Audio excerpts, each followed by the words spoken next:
3 unions that have voted down this tentative agreement. Where do we stand with negotiations right now?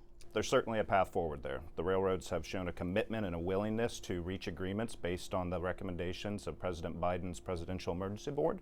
And that's something that we stand by and are prepared to reach agreements to go back out for ratification with those 3 unions. What will it take to get paid sick time potentially in a new agreement? Well, again, we're committed to getting agreements that are within the grounds and within the bounds of the PEB agreement. Okay, so no and on that the can come in a paid sick lot time. of different forms. But no paid sick time. And I've made clear that It's not in the PEB though, so Right. that's not something you're willing to negotiate on. But there are other things that you might be able to negotiate on. if our union partners have ideas for how they would like to restructure things based on the PEB agreement, we're ready, willing, able to have those conversations, and those conversations continue. Congress has a role in this. They could come in and extend cooling off periods. They could impose a contract.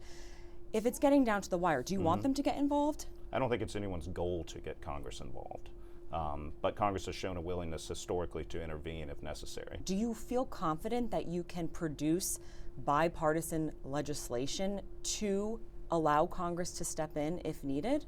Well, I think it's an imperative to do so if necessary.